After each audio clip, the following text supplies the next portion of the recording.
দুনিয়া এবং আখিরাত উভয় জগৎটাকে সৃষ্টি করে এটার নাম রেখেছেন বিশ্বজগৎ। এই বিশ্বজগৎটাকে আল্লাহ তিনটা ভাগ করলেন। একটা জগতের নাম হইল জান্নাত, যেখানে সুখ আর সুখ দুঃখ বলতে কিছু নাই, জগৎটার নাম কি? আর একটা জগৎ আছে বাবা, যেখানে দুঃখ আর দুঃখ, অশান্তি আর অশান্তি, শান্তি বলতে কিছু নাই, জগৎটার নাম কি? জগৎটার নাম হলো জাহান্নাম। আর একটা জগৎ আছে বাবা, যেখানে দুঃখ আছে সুখ আছে, এই জগৎটার নাম হইল দুনিয়া। দুনিয়া মে হো দুনিয়া কা তলবগার नहीं हो, दुनिया में हो दुनिया का तलबगार नहीं हो, बाजार से गुजर हो खरीदार नहीं हो, बाजार से गुजर हो खरीदार नहीं हो। मुसलमान दुनिया तो एमन एक জায়গা, দুনিয়ার সুখ আছে দুঃখ আছে, তবে এই সুখ কিন্তু স্থায়ী না, দুঃখ কিন্তু স্থায়ী না।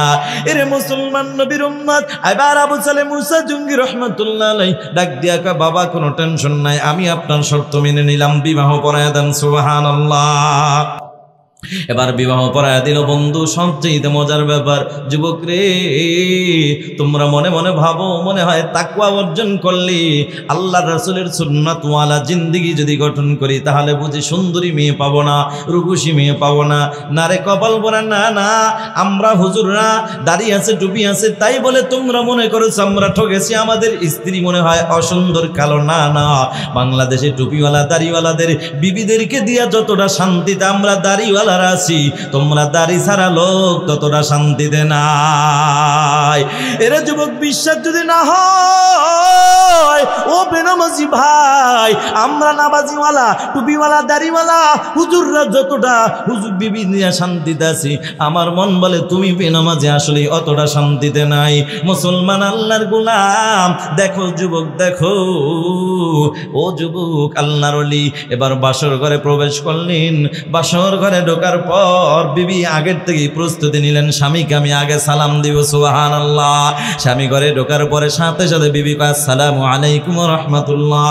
এখন জাগায় আল্লাহর গোলাম আবু সালেহ মুসা ব্রেক হয়ে গেছে। আল্লাহর গোলাম চিন্তা করে, কি ব্যাপার, আমার শ্বশুর না বলছে আমার বিবি বোবা, সালাম দিল কেমনে? তাইলে হায় রে, আমি কি ফলের দাবি ছাড়াই তাই আবার জেনার কাজে লিপ্ত হবনি? আমি কি অন্য কোন নারীর ঘরে ঢুকলাম নাকি? তিনি জায়গায় ব্রেক হয়ে গেল। আবার চিন্তা করে, না না, আমার শ্বশুর তো একজন বুজুর্গ মানুষ, আল্লাহওয়ালা মানুষ, মিথ্যা কথা বলার কোনো সুযোগ নাই। নিশ্চয়ই সে যেহেতু বলেছে এই ঘর তোমার বাসর ঘর, যাও তোমার বিবি ওখানে আছে, নিশ্চয়ই এখানে আমার বিবি ছাড়া তো অন্য কেউ হতে পারে না। এবার সাহস করে আবার ঘরে প্রবেশ করলো। এবার তাকায়া দেখে, কিরে, বিবির হাতও আছে, পাও আছে, সব আছে, চোখ আছে, কোনো অসুবিধা নাই। কন্যা সুবহানাল্লাহ। এখন চিন্তা করলো, না না, শ্বশুর যেহেতু পাঠাইছে, তাহলে রাত্রটা কাটাই, নিশ্চয়ই এটা আমার বিবি হবে, অন্য কেউ না। এবার রাত কাটাবার পর সকালবেলা ফজরের পরে যখন রওনা হয়, শ্বশুরের কাছে যাইয়া ডাক দেখা, ও শ্বশুর আব্বা, আমি চললাম, বিদায় নিলাম। বাবা, শ্বশুরের কাছ থেকে একটু বিদায় নিতে হয় না? কেমন জামাই হইলা? জামাই কয়, ও শ্বশুর আব্বা, যেই শ্বশুরে মিথ্যা কথা বলে, যেই শ্বশুর ধোঁকাবাজি করে, এই শ্বশুরের বলার কি প্রয়োজন মনে করি না। আল্লাহর আলী বাগানের মালিক ডাক দিয়ে, বাবা দাঁড়াও, আরে তোমার শ্বশুর এমন কি মিথ্যা কথা বলছে বলো, এমন কি ধোঁকাবাজি করলাম বলো? কয়, শোনেন শোনেন, আপনি না বলেছেন আপনার মেয়ে বোবা, ল্যাংড়া, অন্ধ, কই কি একটাও তো না। যদি এটা এই কথা যদি আপনার যদি মিথ্যা হয়, নিশ্চয়ই আপনি একজন অন্য কোনো মেয়ে আমার এখানে ঢুকাই দিয়েছেন, আপনার মেয়েটারে দেন নাই। এটা হলো মিথ্যা, এটা হলো ধোঁকাবাজি। আর একটা হইল, আর যদি আপনি সত্যই হয়, আপনার মেয়ে যদি হয়, তাহলে আপনার কথাগুলো কথাগুলা মিথ্যা। এবার ধরায় দেওয়ার পরে ডাক দিয়া কা বাবা আয় বাবা আমার বুকে আয়। এরে বাবা আসলে আমি তোকে শুধু টেস্ট করেছি তোর তাকওয়ার আমল কতটুকু আছে, তাকওয়ার পাওয়ার কত, আমি শুধু এতটুকু টেস্ট করলাম। শোন বাবা শোন, এই বাবা আসলেই আমি যে বলেছিলাম কথাগুলা মিথ্যা না, তবে বোবা কেন বলেছি জানো? এখানে বোবা বলার উদ্দেশ্য হলো অন্যটা। আমার মেয়ে উম্মুল খায়ের ফাতেমা যখন বালেগা হয়েছে সেই দিন থেকে আমার মেয়ে উম্মুল খায়ের ফাতেমা, আমার মেয়ে অন্য কোনো বেগানা পুরুষের সাথে কথা বলে নাই, এই জন্য বলেছি বোবা। সুবহানাল্লাহ। এরে বাবা আমার মেয়েটাকে কেন আমি ল্যাংড়া বলেছি জানো? আমার মেয়ে উম্মুল খায়ের ফাতেমা যেদিন বালেগা হয়েছে সেই দিন থেকে অন্য কোনো বেগানা পুরুষের সামনে পাও দিয়ে হাইটা যায় না, এই জন্য আমি বলেছি ল্যাংড়া। বাবা কেন অন্ধ বলেছি জানো? আমার মেয়েটা উম্মুল খায়ের ফাতেমা বয়স যখন তার বালেগা হয়ে গেছে, 12 বছর পার হয়ে গেছে, ওই দিন থেকে আজ পর্যন্ত আমার মেয়ে কোনো বেগানা পুরুষের দিকে একটা নজরও তাকায় নাই। কন্যা সুবহানাল্লাহ। আর এখন আমগো বাংলাদেশে তাকাইছে তো তাকাইছে, চোখ নামায় না। কথা কোন ঠিক কিনা? আছে না নাই? আরে ওয়াজ কইরা গেলে পর্যন্ত মহিলারা গাড়ির জানালার সামনে দেখো এই হুজুরে ওয়াজ করছে, এই যেমন ভাবে তাকায়, পরে আমি কি করে অন্যদিকে তাকাই থাকি। ভাইরা আমার, আর আগের যুগের মুমিন নারীরা কেমন, ও পর্দার আড়ালের মা আল্লাহর ওলি দোয়া করে দিলেন, যাও বাবা দোয়া করে দিলাম, যাও কপাল খুলে যাবে, আল্লাহ তোমাদের গর্বে ভালো নেককার সন্তান দিবে। সুবহানাল্লাহ। কষ্ট হইতেছে আপনাদের? চা চলবে? একটু জিকির করি লা ইলাহা।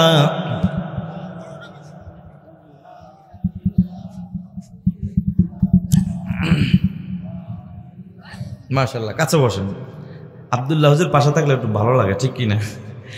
লা ইলাহা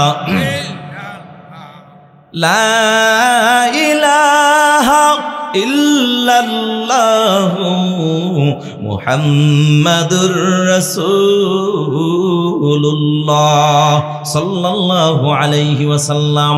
বাবাজিরা আমার আগেই বলেছিলাম এই দামি মসজিদে সবাই আসতে পারে না, আসলেও বসতে পারে না, বসলেও এক গ্রুপ থাকতে পারে না। কথা কোন ঠিক কিনা? এ নীলফামারীর মুসলমান, আপনাদের এলাকায় ধানের খাতা আসেনি? না থাকলেই খেরাইছে করতেন। কথা কন ঠিক কিনা? পুরুষরা ধান কাইটা বাড়িতে নিয়ে যায়। আমরা বরিশালে দেখেছি মহিলারা কুলার মধ্যে উঠাইয়া ঝাড়া মারে বাতাসের সামনে। আপনাদের দেশে আছে কিনা? ঝাড়া মারে, এখন মেশিন বের হয়ে গেছে, আগে কিন্তু হাতে কাজগুলা করত। দেখবেন ঝাড়াটা মারার পরে কিছু ধান কিন্তু উইরা চলে যায় বাতাসের সাথে, ওটা আমরা বরিশাল বলি, ওটারে বলি চিটা। হ্যাঁ, চিটা ধান। আর এখানে কি বলে? পাতান ধান নাকি? তাহলে এই দেশের ভাষাই বলি, অঙ্কুরের ভাষাই বলি।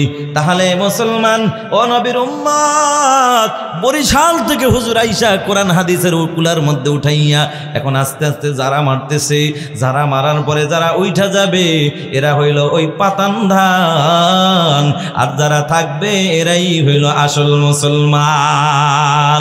মুসলমানি বুয়াদ গরদান নেহাদান নানে খুদ বদস্তে খাজা দাদন গর্বা সুরত আদমি ইনসাবুদে আহমদ আবু জেহল হাম এক সাবুদে। কষ্ট হয় ভাইয়ের আমার। আবু সালেহ মুসা জঙ্গি রহমাতুল্লাহি আলাই এবার নিয়ে গেলেন বিবাহ কইরা, যখন বাড়িতে নিয়ে গেলেন এই মায়ের বাবা ভালো হওয়ার কারণে, বাবা ভালো হওয়ার কারণে আর ভালো একটা মা ঘরে ঢোকার কারণে তাদের গর্ভে আল্লাহ কেমন সন্তান দিছেন। দুনিয়ার সাধারণ কোনো সন্তান নয়, যেই সন্তান হলো বরতিন আব্দুল কাদের জিলানী রহমাতুল্লাহি আলাই। আউলিয়ারা কার উকুবা ইখতি আউলিয়ার জাহেলারা কার দুনিয়া ইখতিয়ার মাইলে মোমেন সোয়ে মোমেন মিশাওয়াত মাইলে কাফের সোয়ে কাফের মিশাওয়াত এক জমানা সুহবত বা আউলিয়া বেহতেরাদ সাল তাআত বেরিয়া। ভাইরা আমার, ও যুবক ভাই, সন্তান কেন পিতামাতার হক আদায় করে না? কারণ আছে না নাই? এক নম্বর কারণ, যুবক, সন্তান দুনিয়াতে আসার আগে তুমি বাবার কাছে দুইটা হক ছিল, তুমি আদায় করো নাই, এটাই সত্য। এ যুবক ভাই, তুমি যদি নেককার সন্তানের বাপ হতে চাও, ও যুবক ভাই যারা বিবাহ করো নাই, এখন থেকে ওই মালিক আল্লাহর কাছে দুইটা দোয়া চালায় যাও। এক নম্বর দোয়া হলো, যুবক রে, হায়াতের জিন্দেগিতে দোয়া করো, আল্লাহ তুমি আমাকে নেক হায়াত দান করো, আল্লাহ বেশি বেশি নেক আমল করার তৌফিক দাও। আর একটা দোয়া করো, আল্লাহ হায়াতের জিন্দেগিতে আমার জন্য একজন নেককার আল্লাহ ওয়ালা বিবি দান করো। ও যুবক ভাই, নেককার বিবি ঘরে ঢুকাইলে তিনটা লাভ। এক নম্বর লাভ হলো হায়াতের জিন্দেগিতে স্বামী হিসাবে খেদমতের কোনো ত্রুটি হবে না। দুই নম্বর নেককার সন্তান পাইবা। তিন নম্বর জনম দুঃখিনী মা বাবার খেদমত পাইবা। কারণ নবী বলে, আল জান্নাতু তাহতা আকদামিল উম্মাহাত, তোমার মায়ের পায়ের নিচে তোমার জন্য জান্নাত। সুবহানাল্লাহ। যুবকরে, এর বিপরীত বেআমলওয়ালা বেপরদাওয়ালা বিবি যদি ঘরে ঢুকাও, ওদিকে নেককার বিবি ঘরে ঢুকাইলে কপাল বড় ভালো, এদিকে আবার বেআমলওয়ালা বেপরদাওয়ালা নারী ঘরে ঢুকাইলে কপাল বড় মন্দ। ওদিকে যেমন নেককার বিবি ঘরে ঢুকাইলে তিনটা লাভ, এদিকে আবার বেআমলওয়ালা বেপরদাওয়ালা নারী ঘরে ঢুকাইলে কিন্তু যুবক তিনটা ক্ষতি বলমুনি। এক নম্বর ক্ষতি, হায়াতের জিন্দেগিতে কখনো তুমি স্বামী হিসাবে খেদমত পাইবা না। আরে যুবক, খেদমত কেমনে পাইবা? কারণ বেআমলওয়ালা বেপরদাওয়ালা নারীরা স্বামীর খেদমতের অতটা পাগল না। তবে স্বামীর পকেটের টাকায় এমবি ভৈরা মোবাইলে অন্য পুরুষের সাথে কালেকশন লাগাইয়া 14ই ফেব্রুয়ারি বেহায়া দিবসের সময় স্বামীরে ফাঁকি দিয়া অন্য পুরুষের খেদমতের পাগল আছে না নাই? যদিও রংপুর জেলায় নাই, নীলফামারী নাই, থাকলে থাকতে পারে, কিন্তু কিশোরগঞ্জ থানায় তো নাই। এদিকে আছে। এ নবীর উম্মতের দল, বেআমলওয়ালা নারী ঘরে ঢুকাইলে তিনটা ক্ষতি। এক নম্বর ক্ষতি, স্বামী হিসাবে খেদমত পাইবা না। দুই নম্বর, নেককার সন্তান পাইবা না। যুবক রে, কেমনে তুমি নেককার সন্তান পাইবা? মনে করো এখানে লাগাইছো তুমি তেঁতুল গাছ, তেঁতুল গাছ লাগাইয়া তোমাদের কেন্দ্রীয় মসজিদে যাই এখন সিজদা কইরা কান্দো আর ডাক দিয়া কও, আকাশের মালিক আমার আল্লাহ, লাগাইছি তেঁতুল গাছ, তুমি দিবা আমারে আঙ্গুল ফল। আল্লাহ ডাক দিয়া কও, রে কপাল পোড়া, আঙ্গুর করে দিবা, আগে তোরে পাবনা হসপিটালে ভর্তি করা দরকার। কথা কন ঠিক কিনা? কেন জানো আল্লাহ ডাক দিয়া করে, যুবক, তেঁতুলের জন্য আমি আল্লাহ আলাদা তেঁতুল গাছ দান করলাম, আঙ্গুরের জন্য আলাদা গাছ দান করলাম। তেঁতুল গাছ লাগাইয়া যেমন আঙ্গুর ফলের আশা করা বোকামি, ঠিক বেআমলওয়ালা বেপরদাওয়ালা বেনামাজি নারী ঘরে ঢুকাইয়া নেককার সন্তানের আশা করাটাও কিন্তু বোকামি। যুবক ভাই, ও বৃদ্ধ বাবাজিরা, ও পর্দার আড়ালের মা, তুমি দুনিয়ায় শান্তি পরকালে মুক্তি যদি পেতে চাও, তুমি আল্লাহর কাছে দুইটা দোয়া চালাও। একটা দোয়া করো, আল্লাহ হায়াতের জিন্দেগিতে নেক হায়াত দান করো। আর একটা দোয়া করো, আল্লাহ হায়াতের জিন্দেগিতে একজন নেককার আল্লাহওয়ালা স্বামী দান করো। তবে বর্তমানে দুঃখজনক হলো সত্য, বাংলাদেশের অধিকাংশ মা বোন পাওয়া যায় এরা আল্লাহওয়ালা স্বামী চায় না, টুপিওয়ালা দাড়িওয়ালা নামাজি স্বামী এরা চায় না, বরঞ্চ এরা যেটা চায় সেটা হইল টাকাওয়ালা বাড়িওয়ালা গাড়িওয়ালা স্বামী চায়। আল্লাহর কসম করে বলে যাই, ও পর্দার আড়ালের মা, টাকায় শান্তি দিতে পারে না, বিল্ডিং বাড়ি গাড়ি শান্তি দিতে পারে না। শান্তি দেওয়ার মালিক যিনি, তিনি কে? বেআমলওয়ালা নারী ঘরে ঢুকাইলে তিনটা ক্ষতি। 1 নম্বর ক্ষতি, স্বামী হিসাবে খেদমত পাইবা না। যুবক 2 নম্বর ক্ষতি, নেককার সন্তান পাইবা না। 3 নম্বর ক্ষতি, জনম দুঃখিনী মা বাবার খেদমত পাইবা না।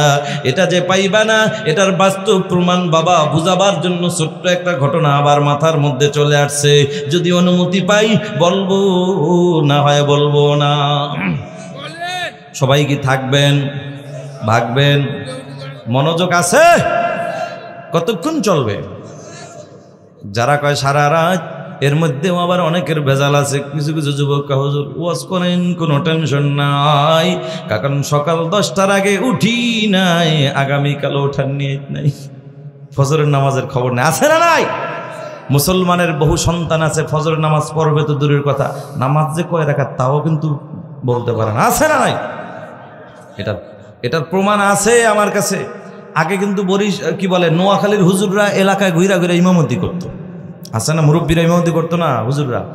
এখন এক হুজুরের দাওয়াত দিছে, হুজুর আমার বাড়িতে দাওয়াত, খাওয়া দাওয়া করবেন, ঠিক আছে। তবে আগের হুজুররা এরা কিন্তু তাকওয়াওয়ালা ছিল, আল্লাহওয়ালা ছিল, বুজুর্গ মানুষ ছিল। আগের হুজুররা ঘরে ঢুকে জিগে দেয়, তুমি কি নামাজি না বেনামাজি? তোমার ঘরে যে খাবো আগে একটু যাচাই বাছাই করে নিতেন, ঠিক কি না? আর আমরা হুজুর রহন দাওয়াত দিলে জিগাই মুরগি কি দেশি না বিদেশি, কথা কন ঠিক কি না? আগের হুজুরে জিগাই তো নামাজি না বেনামাজি। এবার মুসলমান হুজুরে তো দাওয়াত দিয়েছে, হুজুর ঘরে ঢুকে, এই যুবক নামাজি না বেনামাজি, নামাজ পড়ো। যুবকটা খাইছে, নামাজ যদি না পড়ি এ কথা বলি তাইলে তো খাবে না। যাক একদিন মিথ্যা কথা বইলা ও দেই, এত বড় হুজুরে একটু খাওয়ানো যায় কিনা। কয় হুজুর নামাজ তো পড়ি। এদের বাড়ি তো নোয়াখালী, চালাক মানুষ কয়, মিয়া নামাজ পড়ো, আমলাকে চালাই না।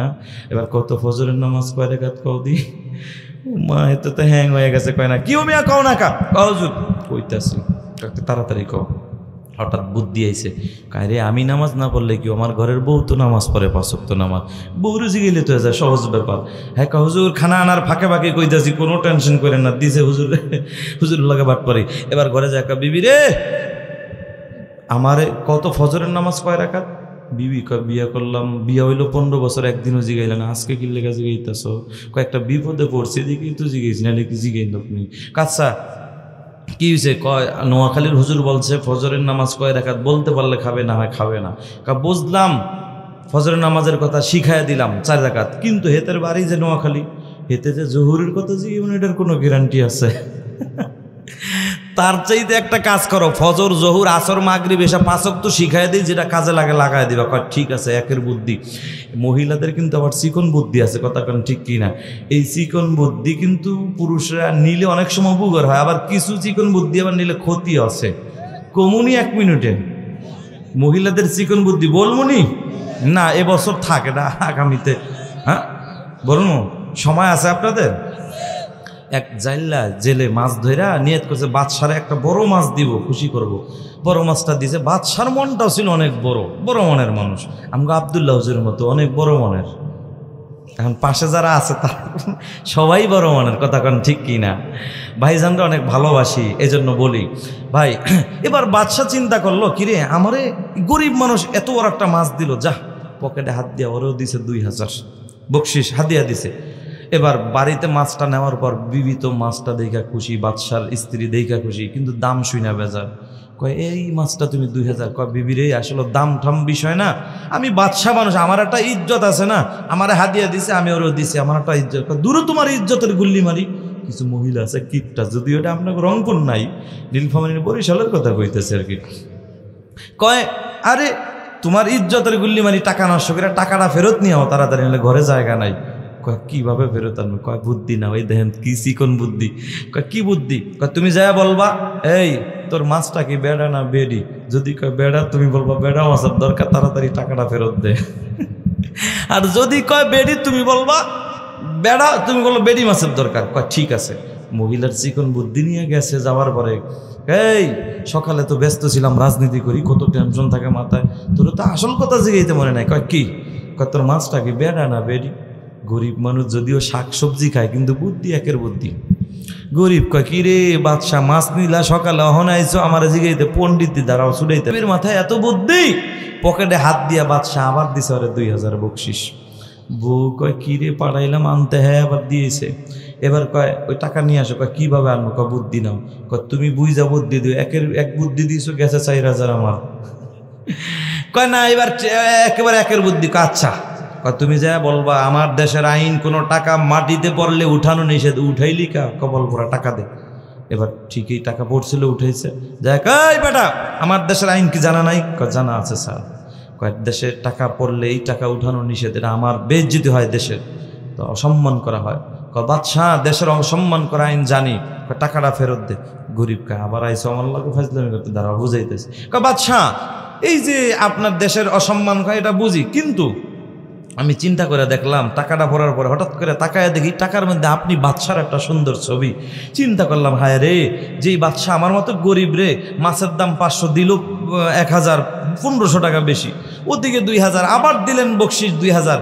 যেই বাদশা আমার মতো গরিবের দিকে এত সুন্দর সুনজর করছে 4000 টাকা দিল, এই বাদশার কল্যার ছবি মানুষ জুতা দিয়ে পারাইব। বাদশাহ টাকা ফেরত নিয়ে যান, দুঃখ নাই, কিন্তু আপনার অপমান আমি সহ্য করতে পারবো না। কান্দা কান্দা করতেছে বান্ধবীরা। বাদশাহ কি রে, যেই গরিব আমার এত ভালোবাসে। বাদশাহ তো খুশি পকেটে হাত দিয়ে আবার দিছে 2000 দিয়া। কয় জীবনে জানি কানে ধরছে। কয় মহিলার বুদ্ধিতে কেউ জানি কাম না করে, এতে ধরা খাইব। রাগ করতেছেন? মহিলারা তো শোনে না, শুনছে নাকি? ডাকে কইবেন না, শুনছে? ভাইরা আমার, তবে মা বোনদের পরামর্শ নেবেন, দরকার আছে না নাই? কেমন দরকার? যুবক যায় কয় বিবিরি কও নামাজ, ফজরের নামাজ কয় রাকাত? কয় জিগাই শিখাই দিলাম 4 রাকাত, কিন্তু হেতের বাড়ি নোয়াখালী, হেতে যে জোহরের কথা জিগাইব না এটার গ্যারান্টি আসেনি। তার চাইতে 5 ওয়াক্ত শিখাইয়া দিলাম, যেটা লাগে কাজে লাগাই দিয়ে। কয় ঠিক আছে। এবার বিবি শিখাইয়া দিছে 5, 10, 15, 20 এভাবে আস্তে আস্তে করে শিখাইয়া দিছে। সব হ্যাঁ মুখস্থ করতে করতে যার আনন্দতে নাচে। কয় এইবার নোয়াখালীর হুজুরে ঠেকাইয়া দিমু। আমগো দেশে কিছু চার দোকানে দেখবেন কিছু মুরব্বী ডান হাত দিয়া বিড়ি টান দেয়, বাম হাত দিয়া চা টান দেয়, আছে না নাই? এত জোরে বিড়ি টান দেয় মনে হয় পালসার হুন্ডা দিয়া দুয়া বাইরে। এরা আবার চার দোকানে বৈশা পায়ের উপরে পাও দিয়ে পণ্ডিতি করে। আজান চলতেছে, নামাজের খবর নাই। হুজুররা কয় কবরে গেলে 3টা প্রশ্ন করবে, এটা কোনো ব্যাপার? কবে মুখস্থ করে তুইছি? ওরে কপাল পোড়া মুরব্বী, এই পণ্ডিতগিরি 4 দোকান পর্যন্তই চলবে, আর মালাকুল মউত আজরাইল আসার পর আর পণ্ডিতই চলবে না। এবার নোয়াখালীর হুজুরের কাছে যুবক হাজির। এবার যাওয়ার পরে এবার নোয়াখালীর হুজুর, ওই যে বুড়া মানুষ একটু রাগ বেশি, দেরি হয়ে গেছে, একটা মারছে ধমক। কাই বেটা কস না কা? হ্যাঁ কি করছে? ওদিকে তো মুখস্থ করতেছে, এদিকে মারছে ধমক। ধমকের জোরে ফজর যায় জোহরের লগে পেঁচ লাগায়। এবার কা হুজুর পারি না মনে করছেন? কয় পারলে ক হুজুর ফজরের নামাজ তো 10 রাকাত। নোয়াখালীর হুজুর তো দৌড় মারছে। হুজুর একবার ভুল করলে তো আল্লাহ মাফ করে, আপনি কি মাফ করবেন না? কয় যা মাফ করে দিলাম। কয় এইবার ক হুজুর মনে করছেন কি আমি পারি না? পারলে ক হুজুর ফজরের নামাজ তো 20 রাকাত। হুজুর আরো দৌড় মারছে। বিবি ভিতর থেকে ডাক দিয়া কাও স্বামী আমার, তোমার না বললাম 4 রাকাত? কয় তুই আর পণ্ডিতি করিস না, আমি 20 রাকাত কইলাম, মৌলবি থাকে না, তোর 4 রাকাতে থাকবো। ও নবীর উম্মত, ঝালমুড়ি খাইছেন আপনারা? ঝালমুড়ির মধ্যে যুবকরা ঝালমুড়ি খাইতে গেলে 10 টাকা দিয়ে কয় বলে একটু মশলা বাড়ায় দিও, একটু মশলা না দিলে কিন্তু ঝালমুড়ি মজা লাগে না। ওয়াজের মাঝে মাঝে মাঝে একটু টক মিষ্টি ঝাল না দিলেও ভালো লাগে না, ঠিক কিনা? চলবে আর কিছুক্ষণ? ও যুবক ভাই বৃদ্ধ বাবাজিরা, ও যুবক বলতেছিলাম, বেআমলওয়ালা নারী ঘরে ঢুকাইলে 3টা ক্ষতি। 3 নম্বর ক্ষতি হলো যুবক মা বাবার খেদমত পাইবা না। এই কই যায়, এই কই যায়? কয় না বইলে আমি ওয়াজ করুম না। কয় না বইলে আমি ওয়াজ করুম না। আরে বসান, থাক থাক, ও চাপ দিছে, বেশি চাপ দিছে, যাক এতে আবার চলে আইব, অসুবিধা নাই বাবা।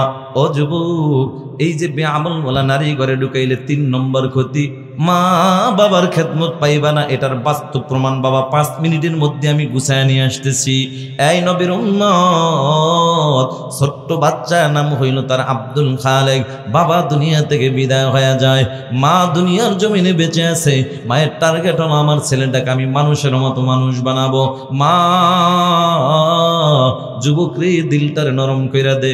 ও যুবক, বলা যায় না কখন তোমার চোখের পানি কবুল হয়ে যায়।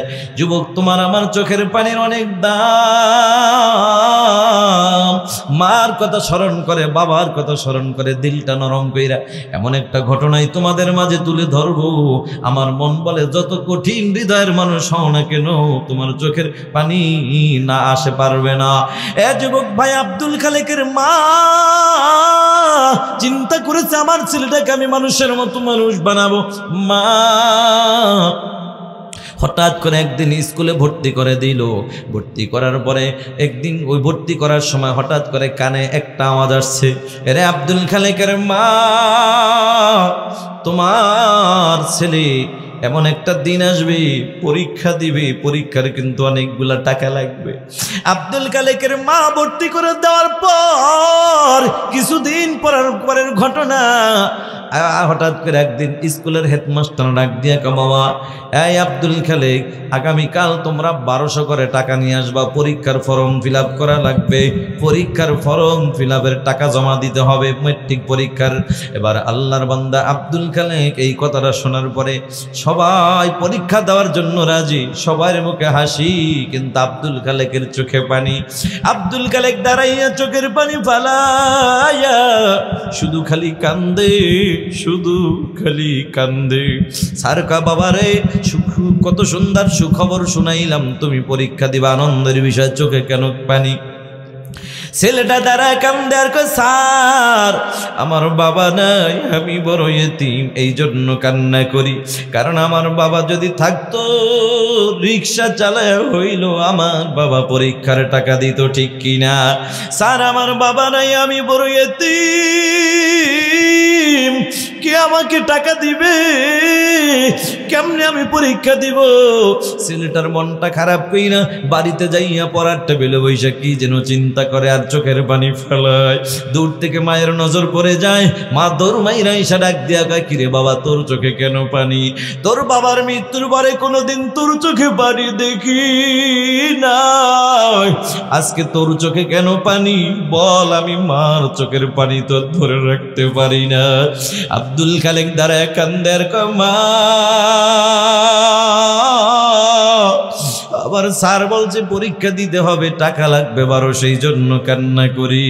কারণ আমার বাবা নাই, আমি বড় এতিম। আমার বাবা যদি থাকতো, আজকে আমার বাবা টাকা ধার কইরা হইল পরীক্ষার টাকা দিত। মা, আজকে মনে বড় দুঃখ লাগে, আমার ছাত্র ভাইরা বন্ধুরা সবাই পরীক্ষা দিবে, আমি বুঝি টাকার অভাবে পরীক্ষা দিতে পারবো না, এই জন্য চোখের পানি।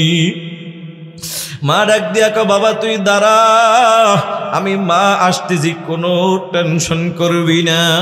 মা হঠাৎ করে একটা দৌড় মাইরা অন্য একটা ঘরে যাইয়া প্লাস্টিকের একটা ব্যাগ হাতের মধ্যে নিয়া একটা দৌড় মাইরা আব্দুল খালেকের দরজায় হাজির। নে বাবা নে, ব্যাংকটা ভাঙ, দেখ কত টাকা আছে। ছেলেটা ব্যাংকটা ভাঙা দেখে টাকা লাগবে 1200, টাকা হয়ে গেছে 1300। আল্লাহু আকবার। বন্ধু, এখন ছেলেটা এখন চোখের পানি ফালাইয়া কান্দে, ডাক দিয়া কয়, মা গো, পরীক্ষা পরে দিবা, আগে বলো না টাকাগুলো কোথায় পাইলা? কারণ আমার বাবার মৃত্যুর পরে কোনোদিন তোমার ভালো একটা জামা পরতে দেখি না, কোনোদিন তোমার ভালো একটু খাবারও খাইতে দেখি না। মা, টাকাগুলা তুমি কোথায় পাইলা? মা কান্দের কা, বাবা রে, তোর টাকা লাগবে, টাকা দিছি, যা পরীক্ষা দে। আমি মাকে প্রশ্ন করিস না, মনে বড় ব্যথা, চোখে পানি। কয়, না মা, আমি পরীক্ষা পরে দেব, আগে বলো টাকা কই পাইলা? মা ডাক দিয়া কা, বাবা শুনবি তাহলে শোন।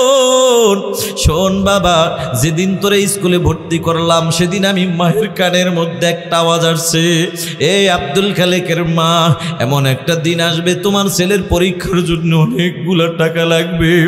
আমি মা চিন্তা করলাম আমার ছেলের টাকা কে দিবে, কারণ আমার ছেলের তো বাবা নাই, সে তো ইতিম।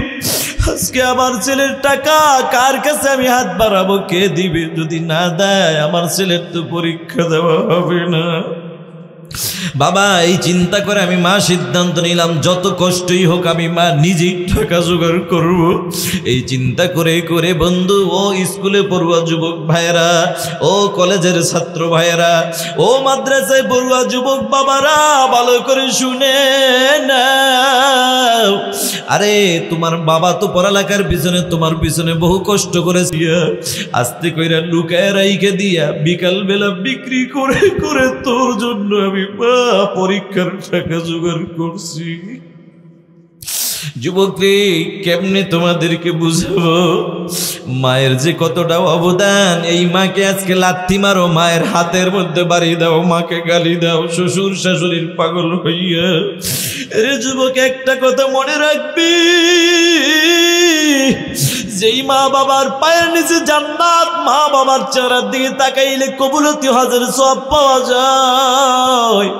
এই মাকে বাদ দিয়া যুবক আজকে শ্বশুর শাশুড়ির পাগল হইছো, ভালো কথা, তবে একটা কথা মনে রাখবি, তোর শাশুড়ির স্বার্থে যদি কোনোদিন একটু ব্যাঘাত ঘটে যায়, তোর শাশুড়ি তোর মতো আদরের জামাইয়ের নামে এই কিশোরগঞ্জ থানায় মামলা দিতে মোটেও চিন্তা করবে না, ঠিক কিনা? কিন্তু যুবক রে, তোর মা কোনোদিন তোর নামে মামলা দিবে না। তোর মা বরঞ্চ হাজারো যদি অন্যায় করো, অপরাধ করো, মাকে যদি খানা নাও দাও, মাকে যদি তুই পান কিনাও যদি না দাও, হঠাৎ করে দেখবি যুবক তোর নামে কেউ যদি কোনো কারণে একটা মামলা দিয়ে দেয়, আর পুলিশ যদি ধরার জন্য তোর ঘরের কিনারায় চলে আসে, এমন সময় আর কাউকে লাগবে না।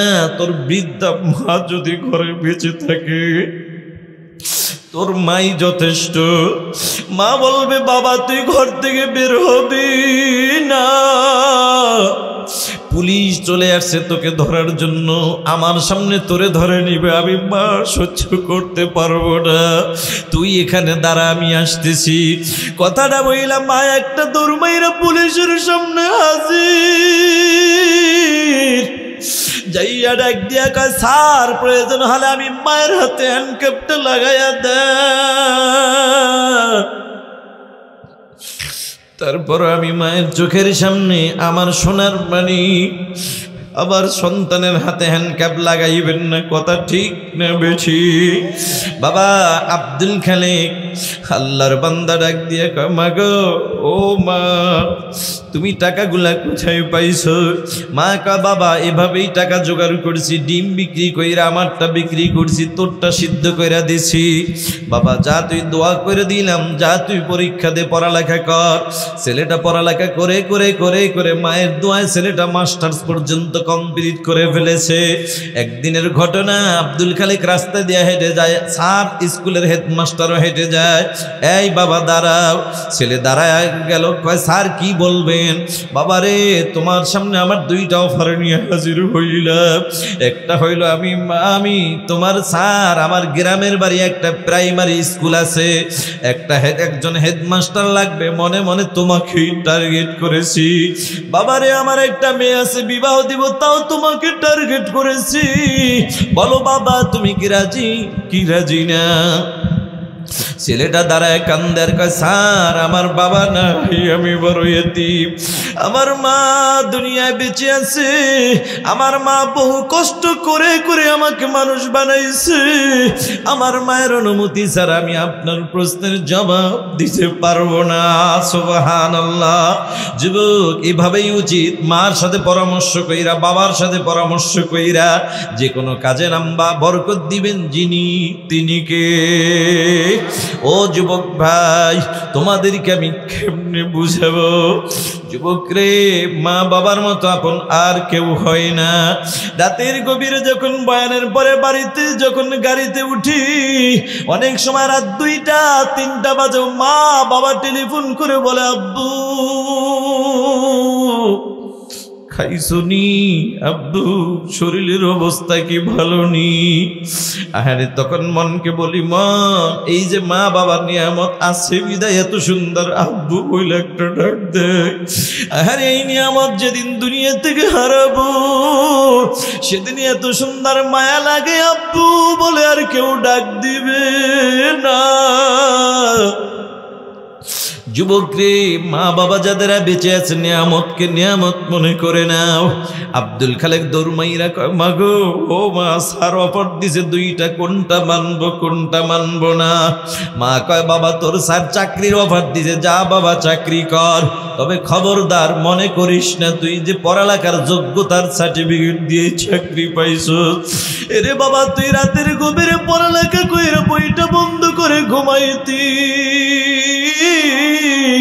আমি মা কিন্তু ঘুমাইতাম না, বরং আমি মা ঠান্ডা পানির দ্বারা উজুটা বানাইয়া আমি মা তাহাজ্জুদ নামাজ পড়া তোর জন্য দোয়া করেছি। আমি মায়ের দোয়ার বরকত আল্লাহ তোরে এত সম্মান দিছে, যা বাবা চাকরি কর, তবে খবরদার তোর স্যারের মেয়েটাকে তুই বিবাহ করিস না। মাগো কেন বিবাহ করব না? বাবা তোর স্যারের মেয়েটা হইল আধুনিকা, নামাজ নাই রোজা নাই পর্দার আমল নাই।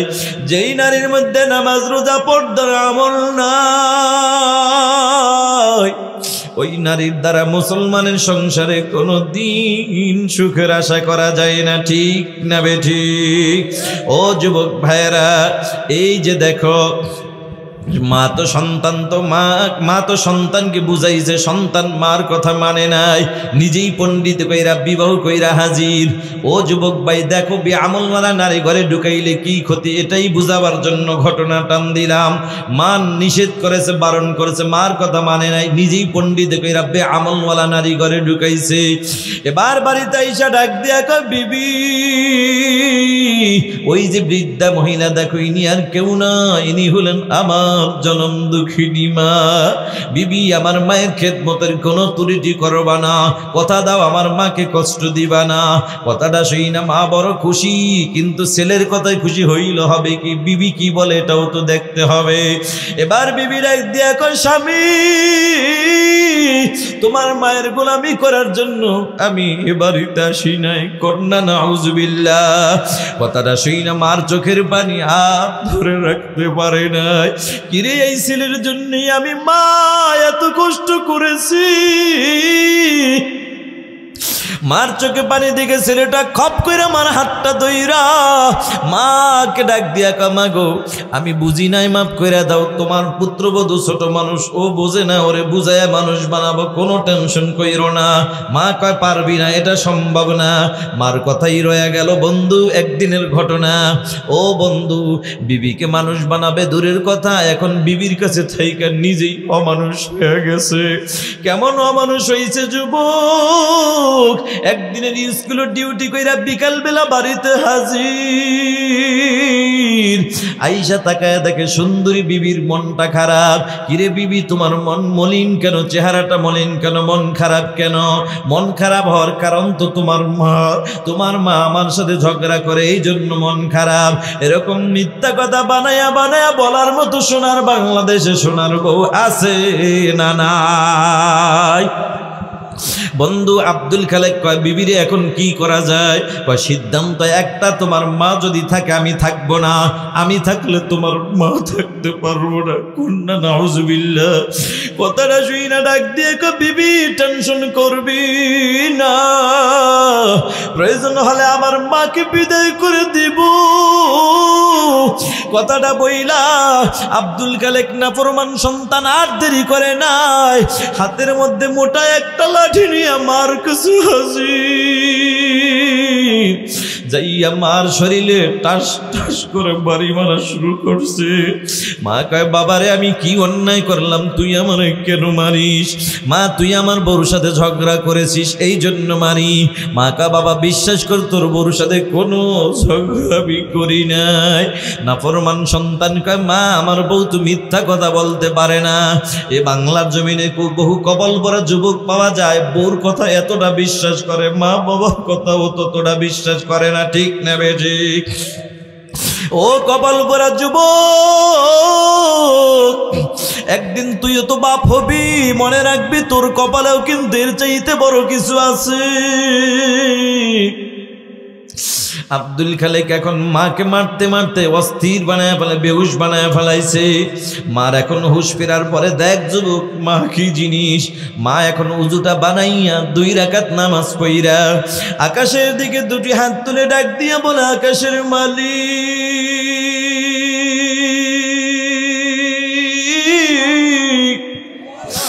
আল্লাহ, আমার ছেলেটা ছোট মানুষ, বুঝে নাই আমার মারছে। আল্লাহ, আমার ছেলেটা বুঝে নাই, ছোট মানুষ আমারে মারছে। আয় আল্লাহ, আমি মা হইয়া মাফ করে দিলাম, তুমিও আমার ছেলেটারে মাফ করে দাও। আল্লাহু আকবার। মা যুবক দেখ মা কি জিনিস। মায়ের খাওয়ার পরও কয়, আল্লাহ ছোট মানুষ বুঝে নাই, আমার ছেলেটা মাফ করে দাও। ও যুবক, বাংলাদেশে বহু ঘটনা পাওয়া যায়, হসপিটালে গেলে দেখা যায় কত মা হাত পাও ভাঙা পালাইছে, সন্তান হসপিটালে শুয়ে আছে। সন্তান নাফরমান সন্তান যখন মায়ের হাত ভাঙছে, আরে কত ইতিহাস আছে। ওই ছেলেটাকে শাসন করার জন্য এলাকার অনেক যুবক চলে আসছে। ছেলেটার গায়ে যখন লাঠি দিয়ে আঘাত করে, ওই হাত ভাঙ্গা মার সহ্য করতে পারে না। মা তখন ছেলেটার এই হাতটা ভাঙ্গা নিয়ে জোরে ধুইরা ডাক দিয়া কয়, এলাকার ছেলেরা রে বাবা, তোদের পাও ধরি, তোরা আমার সন্তান রে মারিস না, আমি মা সহ্য করতে পারি না। বাবা, আমার ছেলেটা আমার যদিও বোঝে নাই, মারছে, মাইরা হাত ভাঙছে। ও আমার হাত ভাঙতে যায় যতটা বাড়ি দিছে, আমি মা কলিজায় যতটা আঘাত পাইছি, তার চাইতে বেশি আঘাত পাই আমার সামনে আমার ছেলেটারে যখন তোরা বাড়ি দেশ। যুবক, মা কি জিনিস কেমনে বুঝাবো যুবক? ও যুবক, দিলটার নরম করে দে, দেখ চোখের পানি আসে কিনা। আল্লাহর বান্দা আব্দুল খালেকের মা কয়, আল্লাহ আমার ছেলেটাকে তুমি মাফ করে দাও। আর একটা দোয়া করে, আল্লাহ আমি মা হয়ে একটা দোয়া করি, আমার ছেলেটারে একটা সন্তানের বাপ বানাইয়া দাও। আমার মন বলে যেদিন সন্তানের বাপ হবে সেদিন কিছুটা হইল মা বাবা কি জিনিস বুঝবে, ঠিক না বে ঠিক? মা দোয়া কবুল হয়ে গেছে। আল্লাহর বান্দা আব্দুল খালেক সন্তানের বাপ হয়ে গেছে। বন্ধু, একদিনের ঘটনা, যে কোনো এক কাজের ব্যস্ততায় রাত 2:30 বেজে গেল বাড়িতে ঢুকতে। রাত্র 2:30 যাইয়া দরজা নক করতে দেরি, বিবি দরজা খুলতে দেরি নাই। বিবি দরজাটা খোলার পরে তাকায় দেখে কিরে বিবিও ঘুমায় না, ছেলেও ঘুমায় না। কিরে বিবি, রাত 2:30 বেজে গেল, এখনো কি তোদের চোখে ঘুম নাই? বিবি কান্দে আর কয়, স্বামী কেমনি বুঝাবো? তবে এতটুকু বুঝাইয়া দেয়, ও স্বামী আমার, দুনিয়ার জমিনে কোনো সন্তান না ঘুমাইলে কোনো মা ঘুমাইতে পারে না, কোনো সন্তান না খাইলে কোনো মা খাইতে পারে না, ঠিক না বেঠিক? বন্ধু, এই কথাটা বলার পর আব্দুল খালেকের ব্রেনটে যে একটা বাড়ি মারছে। বলো যুবক, হেদায়েতের মালিক কে? আল্লাহ তাআলা কেমন হেদায়েত দিলেন দেখো। মার দোয়া তো কবুল হয়ে গেছে। আব্দুল খালেক দাঁড়ায় কয়, বিবি তোর কথাই যদি সত্য হয়, আরে দুনিয়ার জমিনে সন্তান না খাইলে মা যদি না খাইয়া থাকে, সন্তান না ঘুমাইলে মা যদি না ঘুমাইয়া থাকে, তাহলে আমি আব্দুল খালেকের তুই একটা মা আছে না জানি। আমি আব্দুল খালেকের মা কতটা রাত না খাইয়া কাটাইছে না জানি। আমি আব্দুল খালেকের মা কতটা রাত না ঘুমাইয়া কাটাইছে। বিবি তোর ষড়যন্ত্র আমার ঘরে ঢুকছে, এই জন্যই তো আমি মায়ের গায়ে হাত তুলছি। তুই দ্বারা আমি আসতেছি। কথাটা বইলা আব্দুল খালেক আর দেরি করে নাই, একটা তোর মাইরা গভীর রাত মার দরজায় হাজির।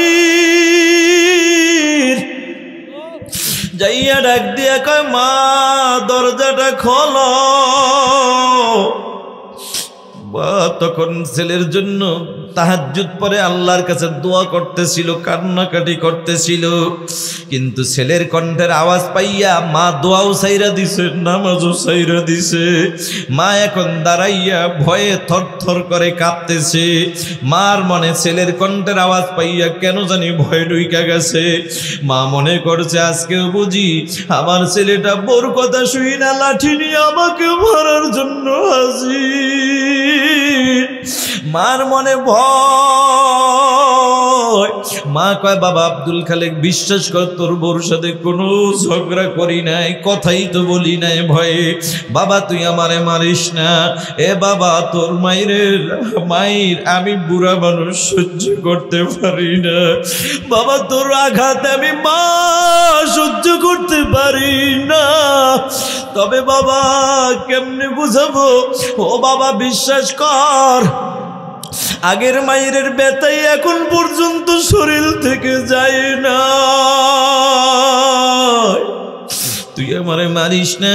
ছেলেটা কান্দের, মাগো দরজাটা খোলো, না হয় আমি লাথি মাইরা ভিতরে ঢুকবো।